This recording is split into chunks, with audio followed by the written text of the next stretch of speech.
Now you can search for new episodes by subject matter at londonreal.tv. Brought to you by Squarespace, the all-in-one platform we use at London Real.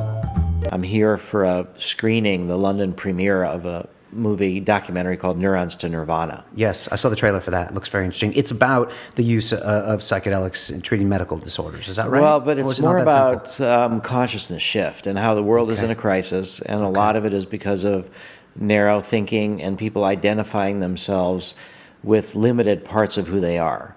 So they would identify themselves as part of their religion or their nationality or their gender or their race. Or their football team.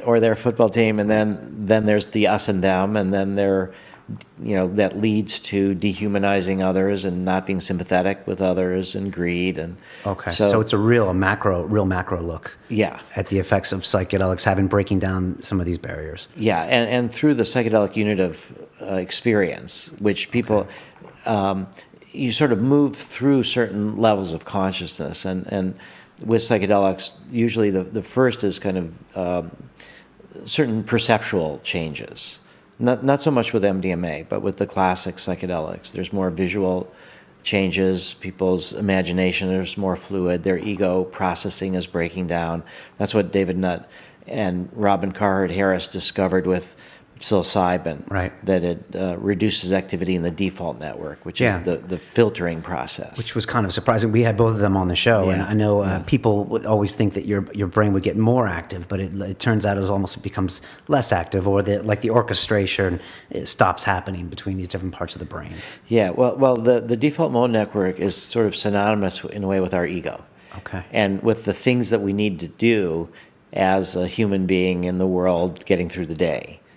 And so there's so much information that our brains are perceiving all the time that we decide not to attend to because it's not fundamental for the tasks that we have to do, or it's not novel, we know it's not dangerous. Right. So with psilocybin reducing activity in the default mode network, then the filtering systems are slowed down and you get a flood of material that you're perceiving all the time but don't pay attention to. Right. Okay. And that gives you the sense of sort of a broader consciousness and the sense that there's more going on in your brain all the time. Right. So you stop thinking about, I have to eat this, I have to make sure that guy doesn't kill me, and you can start thinking about, what is my relationship with the society? What is happiness? Why are we here?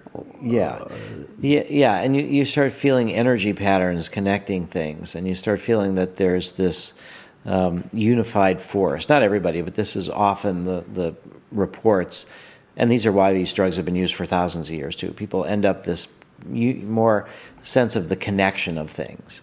And once you realize that you're part of nature, that you're part of the human family, you're part of life on Earth, and that's more fundamental than your ego, which is kind of a later development, then you realize that people who may be a different race than you or a different religion than you have more in common with you than they have different. And that there's certain political implications of that. And I think we saw that during the psychedelic 60s, where that was the birth of the women's rights movement and the environmental movement. And I mean, women struggled to get the vote, in 1920s, well before that. Right. But I do mean that there was a lot of development of all these progressive social movements in the 60s. And a lot of it came from when psychedelics go right, when people had this unit of consciousness and what that meant to them. Right.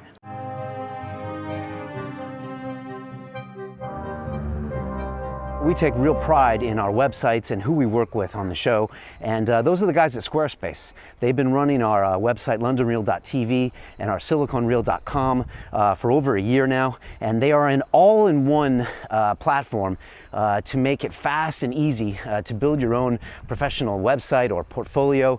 These guys have the tech down. It's drag and drop. It is easy. I used to run a WordPress site, and I used to have to FTP audio files and all this nonsense. And now when you see these blogs that I write every week where I talk to you about my personal impressions of the guests, I literally just bust those out, drop the picture in, boom, and it's done.